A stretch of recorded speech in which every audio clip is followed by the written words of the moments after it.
قابل احترام بھائیوں، بہنوں اور نوجوانوں، ہمارے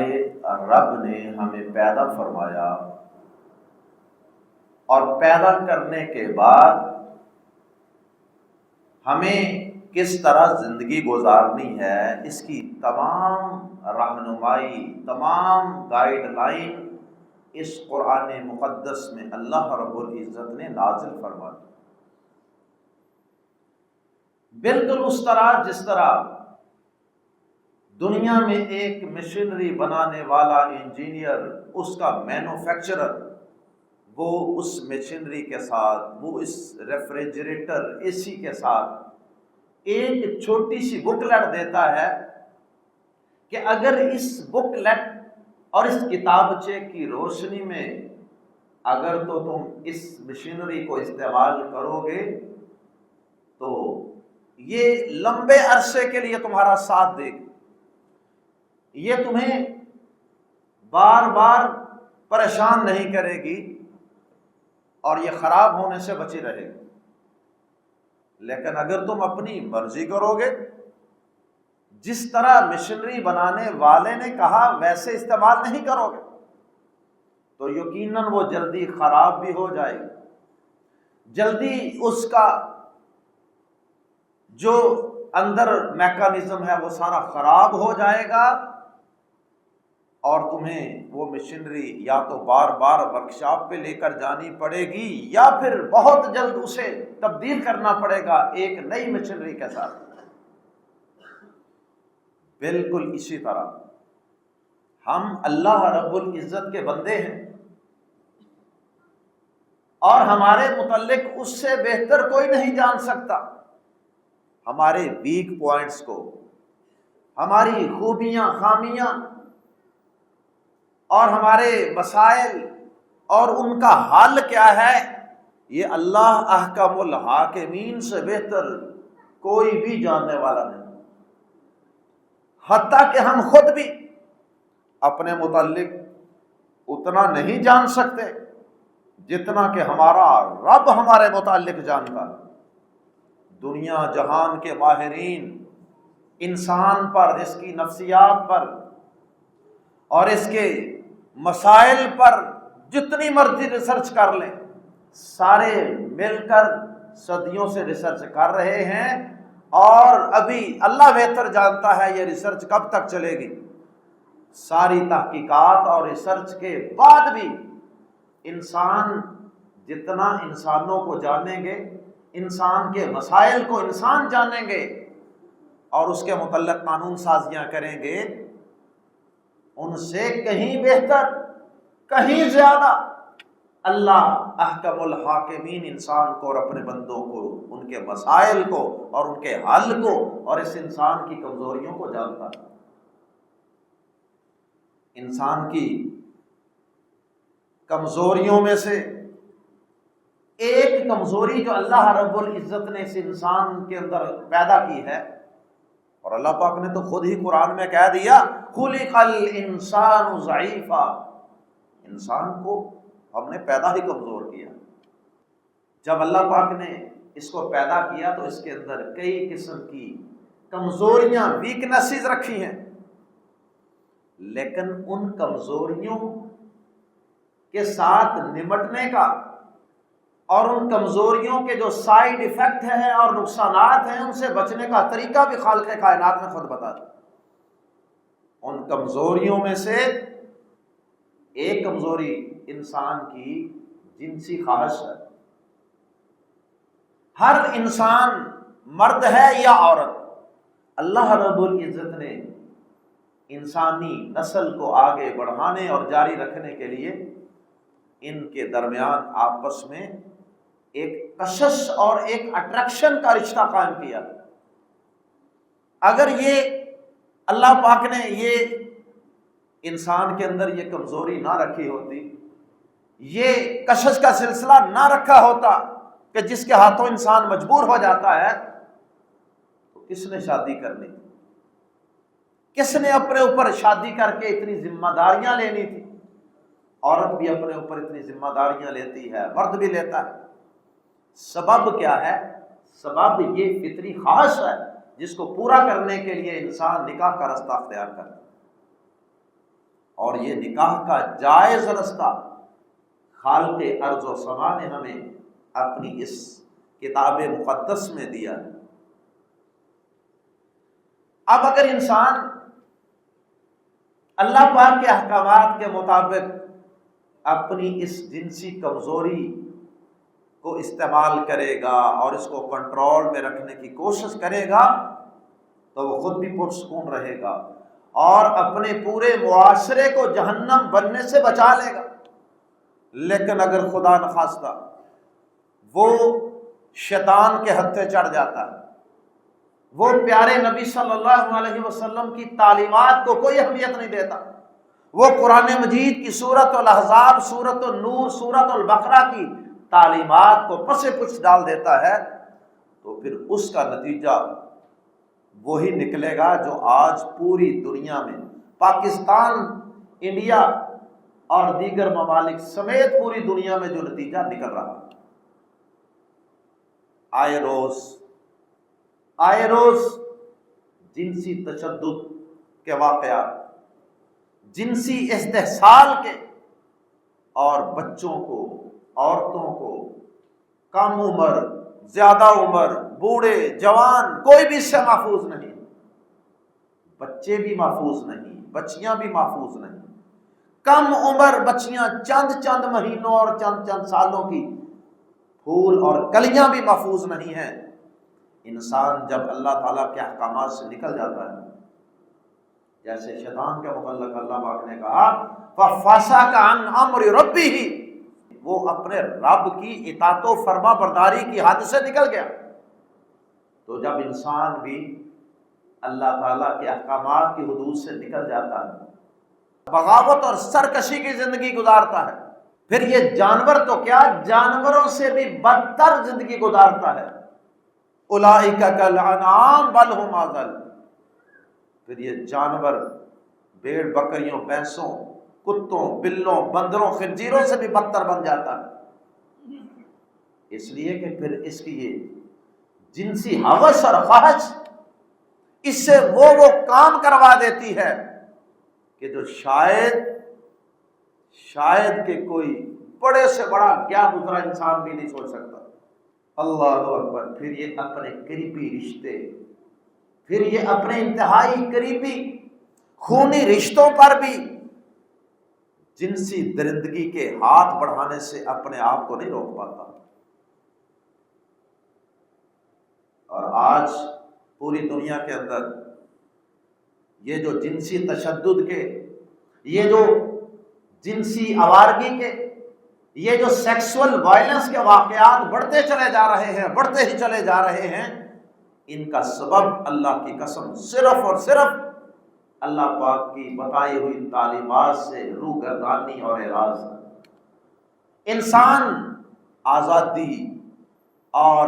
انسان اپنی خواہش کو پوچھ کر زندگی گزارنا چاہتا ہے، جتنی مرضی قانون سازیاں کر لیں، جب تک اللہ پاک کے قوانین کو اہمیت نہیں دیں گے، معاشرہ کبھی بھی امن و سکون کا گہوارہ نہیں بن سکتا۔ ابھی چند دن قبل آپ کے پڑوس ملک میں ایک لیڈی ڈاکٹر کے ساتھ جنسی آوارگی کا مظاہرہ کیا گیا۔ ابتدائی تحقیقات کے مطابق 8-10 مردوں نے بدکاری کی ہے اس ایک عورت کے ساتھ، اور اس کے جسم کے، سمجھیں کہ اس کے جسم کا انگ انگ، ہڈیاں ٹوٹ چکی ہیں۔ اللہ اکبر۔ اور یہ کوئی ایک واقعہ نہیں، ایسے واقعات روزانہ آپ اخبار کھول لیں، آپ کو کوئی نہ کوئی واقعہ نظر آ جائے۔ اور ریسرچ اور تحقیقات کے مطابق اکثر ممالک کے اندر ان واقعات کی تعداد ایک سال میں ہزاروں واقعات، ایک منٹ کے اندر واقعات رونما ہو رہے ہیں۔ جو اعداد و شمار جاری کیے جاتے ہیں، ایک منٹ میں اتنے واقعات، ایک گھنٹے میں اتنے واقعات، ایک دن میں اتنے واقعات، ایک سال میں اتنے واقعات۔ اللہ اکبر۔ اور انسان اس درندگی میں اتنا آگے نکل گیا کہ یہ جو رپورٹس ہیں ان کے مطابق یہ واقعات اکثر انسان کے اپنے گھروں اور خاندانوں اور فیملی کے اندر ہی رونما ہو رہے ہیں، کہیں یہ واقعات گھروں سے باہر بھی رونما ہو رہے ہیں، ہسپتالوں میں بھی اور بھی مختلف مقامات پہ یہ واقعات رونما ہو رہے ہیں۔ لیکن آئیے دیکھتے ہیں کہ ان واقعات کا اور ظلم کی اس داستان کا اور اس درندگی کا سبب کیا ہے، اور ہمارے رب نے ان اسباب کو ختم کرنے کا حکم آج سے تقریباً 1450 سال پہلے ہی اپنی اس کتاب میں نازل فرما دیا۔ لیکن افسوس کہ آج پوری دنیا کے حکمران، پوری دنیا کے ادارے، مختلف اداروں سے کام کرنے والے، UN، ساحل اور پتہ نہیں کون کون سے ادارے ہیں اس پہ کام کرنے والے، صرف رپورٹیں شائع کرتے ہیں، تصویریں بناتے ہیں، تجزیے اور جناب ٹی وی کے اوپر خبریں، بس اس سے آگے کچھ نہیں۔ جب تک اللہ پاک کا قانون معاشروں میں نافذ نہیں ہوگا تباہی اور بربادی۔ اللہ پاک فرماتے ہیں ظہر الفساد فی البر والبحر بما کسبت ایدی الناس۔ سمندر ہوں یعنی پانی کا ایریا، پانی کے علاقے ہوں، سمندر ہوں، دریا ہوں، یا خشکی کے علاقے، زمین کے دو ہی بڑے حصے ہیں، یا پانی کا علاقہ ہے یا خشکی کا علاقہ۔ فرمایا سمندر ہوں، پانی ہو یا خشکی کے علاقے، ہر جگہ جو فتنے، بگاڑ، فساد ہیں وہ سب انسان کے اپنے ہاتھوں کا کیا دھرا ہے، انسان کی اپنی کمائی ہے۔ اللہ اکبر۔ اور اللہ پاک فرماتے ہیں کہ یہ سارا کچھ جو ہو رہا ہے نا، یہ جو اس کے اپنے ہاتھوں کی کمائی ہے، یہ ہم نے یہ ایک نتیجے اور رزلٹ کے طور پہ رکھی ہے، اور اس کا مقصد کیا ہے؟ یعنی یہ ہماری طرف سے سزا ہوتی ہے، لِيُذِيقَهُمْ بَعْضَ الَّذِي عَمِلُوا۔ اس کا مقصد یہ ہوتا ہے کہ انسان کی کچھ کرتوتوں اور کچھ برائیوں کا صلہ اور سزا، اس کو کچھ سزا، ساری نہیں، کچھ سزا ہم اس کو اس دنیا میں چکھا دیں، اس کا مزہ ہم اس کو دنیا میں چکھا دیں، لَعَلَّهُمْ يَرْجِعُونَ، شاید کہ انسان اپنے رب کی طرف، اس کی تعلیمات کی طرف پلٹ آئے، اور شاید اس کی کھوپڑی میں کوئی بات آ جائے، پر یہ انسان سیکھنے کے لیے تیار ہی نہیں، نصیحت حاصل کرنے کے لیے، عبرت حاصل کرنے کے لیے تیار ہی نہیں۔ اتنے واقعات رونما ہوتے ہیں، لیکن انسان اپنے رب کی طرف پلٹنے کے لیے تیار ہی نہیں۔ اسمبلیوں میں جاتا ہے، پارلیمنٹوں میں جاتا ہے، اور اقوام متحدہ کے پاس جاتا ہے، اور اپنی اپنی تدبیریں آزما رہے ہیں، اپنے اپنے قانون لڑا رہے ہیں کہ یوں کر دیا جائے، ایسے کر دیا جائے، لیکن یہ واقعات، یہ گناہ، یہ برائیاں، یہ درندگیاں ہیں کہ ختم ہونے کا نام ہی نہیں لے رہی، بلکہ ہر سال بڑھتی جا رہی۔ اور پچھلے سال کی رپورٹ کے مطابق پاکستان میں، حالانکہ یہ لا الہ الا اللہ کی بنیاد میں عمارت وجود میں آنے والا ہے، پچھلے سال اس ملک پاکستان میں ایسے واقعات میں 30%، 30% اضافہ ہوا۔ کر لے قانون سازیاں، دے لے سزائیں، آزما لے تدبیریں، اللہ کے قانون کو نظر انداز کر کے انسان کتنا احمق ہے، کتنا بے وقوف ہے کہ وہ یہ سمجھتا ہے کہ میں اپنے مسائل پہ قابو پا لوں۔ آئیے رب کے قرآن سے، پیارے نبی صلی اللہ علیہ وسلم کے فرمان سے پوچھتے ہیں کہ ان مسائل کا حل کیا ہے، اور ہمارے معاشرے میں وہ کون سی اللہ اور اس کے رسول کی نافرمانیاں ہو رہی ہیں جن کی وجہ سے یہ واقعات، یہ جنسی درندگی کے بچوں کو، بچیوں کو، عورتوں کو، بوڑھوں کو، سب کے ساتھ زیادتی کی جاتی ہے، اور اکثر تو زیادتی کے بعد قتل بھی کر دیا جاتا ہے۔ اس کے اسباب کیا؟ سب سے پہلا سبب تو خالق ارض و سما نے، جس کو پتا تھا، جس نے انسان مرد عورت کو بنایا تھا، اس نے اس جنسی خواہش کو کنٹرول رکھنے کے لیے، لمٹس میں رکھنے کے لیے اللہ پاک نے کچھ احکامات دیے تھے، کچھ پابندیاں لگائی تھی، مردوں پر بھی، عورتوں پر بھی، اور حکومتوں پر بھی، جن میں سے پہلی پابندی اللہ پاک نے عورت پر یہ لگائی تھی کہ اے عورت، تو نے اپنے جسم کو، تیرے جسم میں، تیرے چہرے پہ، تیری ہر چیز میں ہم نے مرد کے لیے کشش رکھی، اور ہم نے تو ایک جائز مقصد کے لیے خاص تیرے اندر کشش رکھی ہے نا، مرد کے لیے، انسانی معاشرے کو بسانے کے لیے اور انسانی نشو و نما کو آگے جاری رکھنے کے لیے، لیکن اس کے سائیڈ افیکٹ بھی ہو سکتے ہیں۔ اس لیے اے عورتوں، تم نے سب سے پہلے اپنے جسم کی نمائش نہیں کرنی، تم نے پردے کے اندر اپنے آپ کو چھپا کے رکھنا، اور غیر محرم مردوں سے اپنے آپ کو چھپا کے رکھنا۔ قرآن مجید کے اندر اللہ پاک نے کئی مقامات پہ اس کا حکم دیا۔ مثال کے طور پہ سورۃ الاحزاب، اللہ پاک اس کے اندر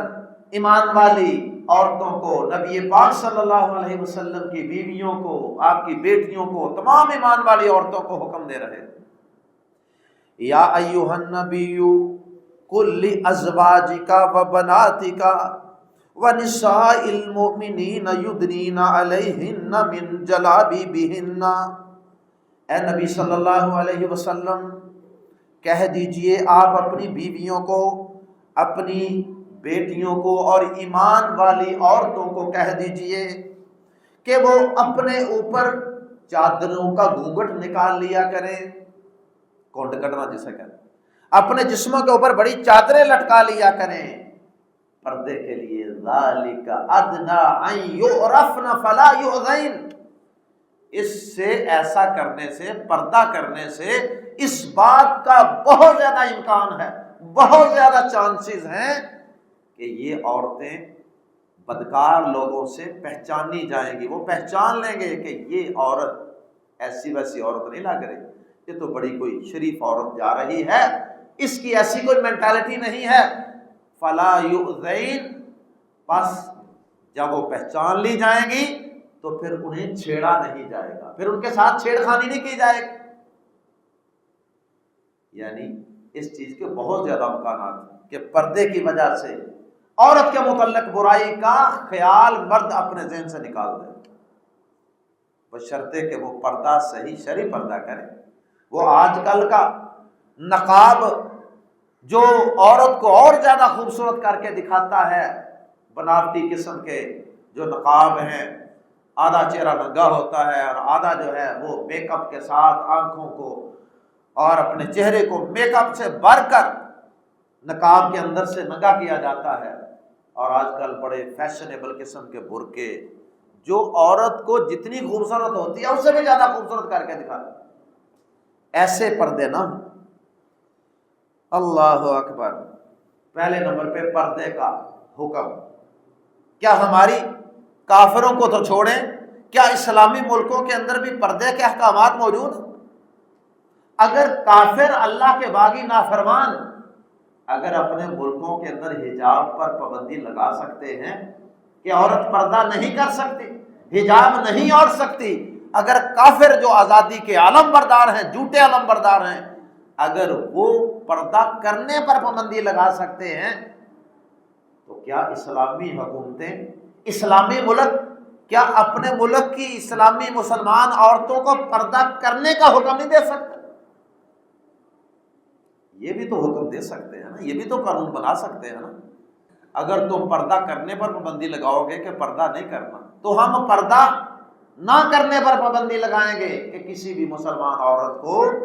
بے پردہ بازاروں میں گھومنے پھرنے کی اجازت نہیں۔ دوسرا سبب ہماری عورتوں کا، ایک تو ہوتا ہے بے پردہ ہونا، چہرہ ننگا ہے، کھلا ہے، لیکن ویسے عورت سادہ ہے، سادہ کپڑے پہنے ہو۔ اس سے بھی ایک قدم اور آگے، ایک بے پردگی، اور ایک ہمارے معاشرے میں ہماری بہنیں بیٹیاں یہ نیم عریاں لباس، تنگ ٹائٹ شارٹ ڈریس پہن کے بازاروں میں نکلتی ہیں۔ اور یہ جو ہمارے ٹیلر ہیں آج کل کے، انہوں نے تو باقاعدہ اس کو ایک اتنی بڑی یہ انڈسٹری بن گئی ہے کہ جناب فیشن ڈیزائننگ کے نام پہ باقاعدہ کورسز کروائے جاتے ہیں، اور پھر وہ نئے نئے ڈیزائن نکالتے رہتے ہیں عورتوں کے لیے، اور عورتیں پھر جا کر وہاں جو کچھ وہ ٹی وی پر دیکھتی ہیں، انٹرنیٹ پہ دیکھتی ہیں، وہ پھر ٹیلر کے سامنے جا کے وہ ڈیزائن رکھ دیتی ہیں کہ یہ ڈیزائن بنانا ہے، جس میں سینہ اس طرح سے ننگا ہو، جس میں گردن اس طرح ننگی ہو، جس میں بازو اس طرح ننگے ہوں، اور یہاں سے ٹائٹ ہو، یہاں سے اس طرح ہو۔ تو اس سے کیا ہوتا ہے؟ عورت کا جسم اور زیادہ نمایاں ہوتا ہے، اور زیادہ نمایاں، اور زیادہ خوبصورت بن کے عورت سامنے آتی ہے، اور اس طرح وہ مرد کو بھڑکانے کا سبب بنتی ہے۔ اللہ اکبر۔ اللہ پاک نے قرآن مجید کے اندر عورتوں کو یہ حکم دیا تھا وَلَا يُدْنِينَ زِينَتَهُنَّ إِلَّا مَا ظَهَرَ مِنْهَا، عورتوں تم اپنی زیب و زینت کو ظاہر نہ کرو، اپنی زیب و زینت کے آغاز اور جگہوں کو ظاہر نہ کرو، الا یہ کہ کبھی کوئی خود بخود ظاہر ہو جائے نہ چاہتے ہوئے۔ اور پیارے نبی صلی اللہ علیہ وسلم نے فرمایا، صحیح مسلم میں حدیث ہے، آپ نے فرمایا کہ میری امت میں سے وہ عورتیں جو کاسیاتن عاریاتن، جو لباس پہننے والی ہیں لیکن پہننے کے باوجود بھی عاریاتن ننگی ہیں، عریاں ہیں، لباس بھی پہنتی ہیں پھر بھی ننگی ہیں، یا تو پورا لباس ہوتا نہیں یا پھر زیادہ باریک ہوتا اور کشش کا سبب، یا پھر بہت ٹائٹ اور لباس ہوتا ہے اعضاء کو واضح کرنے والا۔ فرمایا کہ کاسیاتن لباس پہننے والی، عاریاتن اس کے باوجود ننگی، مائلاتن ممیلاتن یہ مردوں کو اپنی طرف مائل اور اٹریکٹ کرنے والی ہیں اور خود بھی ان کی طرف مائل ہوتی ہیں۔ فرمایا کہ یہ لا يدخلن الجنہ، یہ عورتیں جنت میں ہرگز داخل نہیں ہوں گی، ولا یجدن ریحھا، جنت میں داخل ہونا تو بڑی دور کی بات ہے، یہ جنت کی خوشبو بھی نہیں پائیں گے۔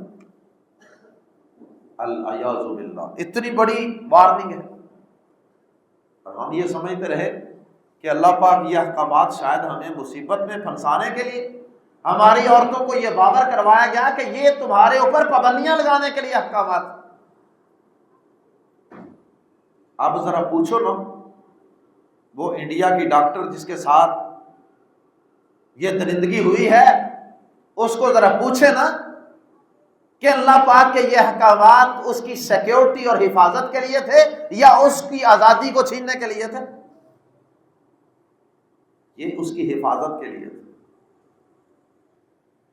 عورت نیم عریاں لباس نہ پہنے مردوں کو درندگی پہ ابھارنے کا بہت بڑا سبب ہے۔ مردوں کی غلطیاں اپنی جگہ پہ، لیکن عورتیں جو سبب بنتی ہیں، ابھی ہم اس پہ بات کر رہے ہیں۔ تیسرے نمبر پہ اللہ پاک نے عورت کو یہ حکم دیا ہے کہ عورت بلا ضرورت انتہائی مجبوری کے باہر بازاروں سڑکوں میں بناؤ سنگار کر کے نہ پھرتی رہیں، بلکہ وہ اپنے گھروں میں ٹکی رہیں۔ اللہ پاک فرماتے ہیں قرآن مجید کے اندر، سورۃ الاحزاب ہے، فرمایا وَقَرْنَ فِي بُيُوتِكُنَّ وَلَا تَبَرَّجْنَ تَبَرُّجَ الْجَاهِلِيَّةِ الْأُولَىٰ، اور تم اپنے گھروں میں ٹکی رہو اور زمانہ جاہلیت کی طرح بناؤ سنگار کر کے بازاروں میں باہر نہ گھومتی پھرو۔ وَأَقِمْنَا الصَّلَاةَ وَآتِينَا الزَّكَاةَ، اور نماز قائم کرو اور زکوٰۃ دیتی رہو، وَأَطِعْنَا اللَّهَ وَرَسُولَهُ، اور اللہ اور اس کے رسول صلی اللہ علیہ وسلم کی اطاعت کرو۔ انما یرید اللہ لیذہب عنکم الرجس اہل البیت ویطہرکم تطہیرا۔ اللہ پاک نے آگے اس حکم کی مصلحت اور اس کی وجہ بھی بیان فرمایا اللہ تعالیٰ تمہیں کسی مشقت مصیبت میں نہیں ڈالنا چاہتا، بلکہ اللہ چاہتا ہے کہ وہ تم سے ہر قسم کی گندگی کو دور کر دے اور وہ تمہیں خوب پاک صاف رکھے۔ اللہ تعالیٰ تمہیں روحانی طور پہ پاک صاف ستھرا رکھنا چاہتا۔ اللہ اکبر۔ اور پیارے نبی صلی اللہ علیہ وسلم کا فرمان ہے کہ المرأۃ عورۃ، عورت چھپانے کی چیز ہے۔ عورت کا معنی ہی چھپانے والی چیز ہے۔ المرأۃ عورۃ، عورت چھپانے کی چیز ہے۔ اور فرمایا پیارے نبی صلی اللہ علیہ وسلم نے اذا خرجت استشرفها الشیطان، جب یہ گھر سے باہر گھومنے پھرنے کے لیے نکلتی ہے نا، خصوصاً بناؤ سنگار کر کے، فرمایا شیطان اس کو اونچا کر کے دیکھتا ہے یا اسے خوبصورت کر کے دکھاتا ہے۔ اس لیے عورت کا اصل مقام گھر ہے۔ بغیر ضرورت کے عورت کو باہر نکالنا یہ کافروں کی چال ہے، یہ ان کی سازش ہے، ان کی خواہش ہے۔ اور چوتھا سبب، عورت کو اللہ پاک نے ایک دائرہ کار میں محدود کیا۔ مرد کو الگ ذمہ داریاں، عورت کو الگ ذمہ داریاں سونپی تھی۔ مرد کو اللہ پاک نے یہ ذمہ داری سونپی تھی کہ تو باہر جائے گا، سارا دن محنت مزدوری کر کے کمائے گا اور لا کر اپنی بیوی اور بچوں کو دانا دنکا کھلائے گا، یہ تیری ذمہ داری ہے۔ اور عورت کو اللہ پاک نے کہا تھا کہ تو گھر کی ملکہ، تو اپنے خاوند کی خدمت کرے گی، اپنے بچوں کی پرورش کرے گی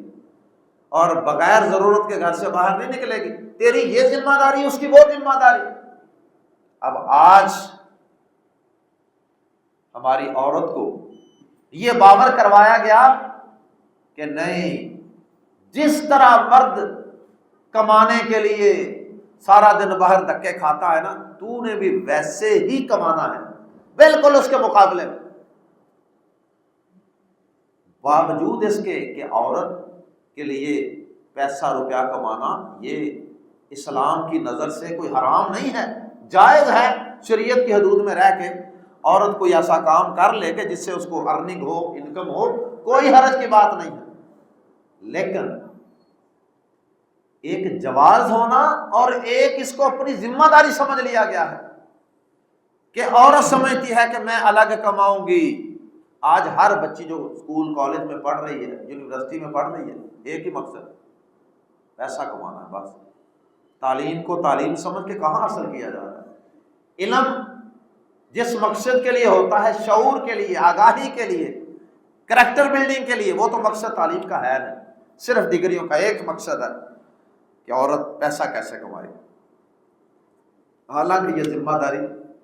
اللہ پاک نے مرد کو دی۔ قرآن مجید کے اندر اللہ پاک فرماتے ہیں سورۃ النساء میں، الرجال قوامون علی النساء بما فضل اللہ بعضهم علی بعض وبما انفقوا من اموالهم۔ اللہ پاک نے مردوں کو عورتوں کے اوپر حاکم بنایا ہے اور سپیریئر بنایا ہے، حاکم بنایا ہے، منتظم بنایا ہے۔ ایک درجہ اللہ پاک نے فضیلت دی ہے مرد کو عورت پر، وہ اس لیے کہ ایک تو اللہ پاک کی مرضی، اور دوسرا اس وجہ سے کہ مرد پیسہ کما کر اپنی بیوی پہ، بچوں پہ خرچ کرتا ہے۔ اس کے مقابلے میں اللہ پاک نے عورت کو کیا کہا؟ نبی صلی اللہ علیہ وسلم کا فرمان ہے وَالْمَرْأَةُ رَاعِيَةٌ فِي بَيْتِ زَوْجِهَا، عورت اپنے خامد کے گھر کی محافظ، نگران اور ذمہ دار ہے، اس سے اس کے متعلق سوال کیا جائے گا۔ پانچواں سبب، یعنی عورت کو اس کے دائرہ کار سے باہر نکالا گیا نا، چوتھا سبب۔ اور یہ جو اکثر اس طرح کے واقعات ہوتے ہیں، عورت جناب جاب پہ گئی ہوتی ہے، لمبے لمبے سفر ہوتے ہیں، آپ بلیو کریں کہ پچھلے دنوں میرے پاس میڈیسن لینے کے لیے کچھ خواتین آتی ہیں، اللہ ان کی حفاظت فرمائے، مجبوریاں ہوں گی میں نہیں کہتا، لیکن مجھے یہ سن کے بڑا دکھ اور افسوس ہوا ان سے کہ وہ کہنے لگی کہ ہم دونوں بہنیں فلاں ملک میں ہوتی ہیں، وہ اس ملک کے فلاں شہر میں ہوتی ہے اور میں اس ملک کے فلاں شہر میں ہوتی ہوں، اور ہم دونوں وہاں جاب کر رہی ہیں۔ عورت کو جب اس کے دائرے سے باہر نکالا جائے گا، اس کی ذمہ داریاں جو اس پر ہیں نہیں وہ اس پر ڈالی جائیں گی، تو پھر اس صنف نازک کے ساتھ وہی ہوگا کہ جو ہو رہا ہے۔ اللہ سب کو محفوظ فرمائے۔ غیر محرم مردوں سے عورت کا آزادانہ گفتگو، آج کل سوشل میڈیا، موبائل ہر ایک کے پاس ہے، اللہ محفوظ فرما دے، اللہ سب کی بچیوں کی، بہنوں کی، بیٹیوں کی عزتوں کو محفوظ فرمائے۔ ہر نوجوان لڑکے اور لڑکی کے پاس موبائل ہے، ہر نوجوان لڑکا اور لڑکی آپس میں رابطے ہیں، اور پھر اس کے نقصانات تو سامنے آنے۔ بات شروع ہی بات سے ہوتی، ڈائلاگ سے ہوتی ہے، نرم نرم لہجے میں میٹھی میٹھی باتیں کرنے سے سارا سلسلہ شروع ہوتا ہے۔ اور مجھے ابھی چند دن قبل ایک خاتون نے رابطہ کیا کہ میں ایک مشکل میں ہوں، میں نے کہا بتائیے، کہنے لگی کہ آپ صیغہ راز میں رکھیں گے، میں نے کہا رکھوں گا، کیونکہ آپ جانتے نہیں ہیں نا، اس لیے میں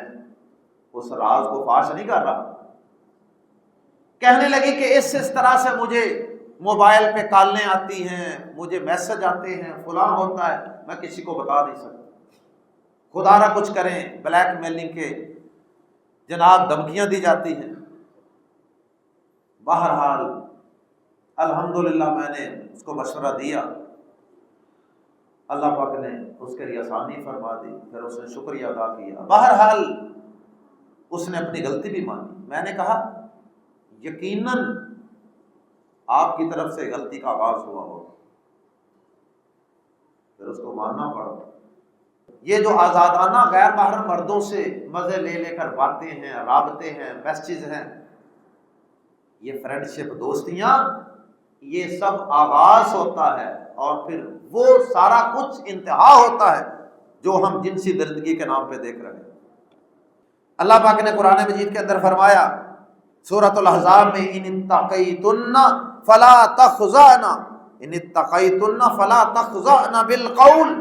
فیطمع الذی فی قلبہ مرض۔ فرمایا کہ اگر تم اللہ سے ڈرتی ہو تو نرم نرم اور میٹھے میٹھے لہک لہک کے لہجوں میں مردوں سے بات نہ کرو، اگر اللہ سے ڈرتی ہو تو، ورنہ جس شخص کے دل میں زنا بدکاری کی بیماری ہے وہ تمہاری طرف کھینچتا چلا ہے، نقصان تمہارا ہی ہوگا، اللہ کا کیا جائے۔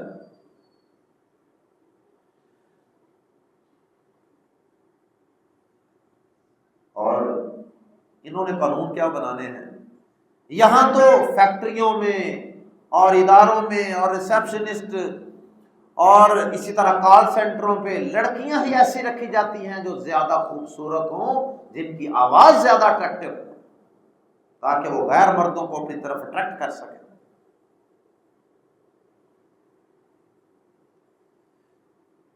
چھٹا سبب، نکاح کو مشکل بنا دیا گیا۔ نکاح عام ہونا چاہیے تھا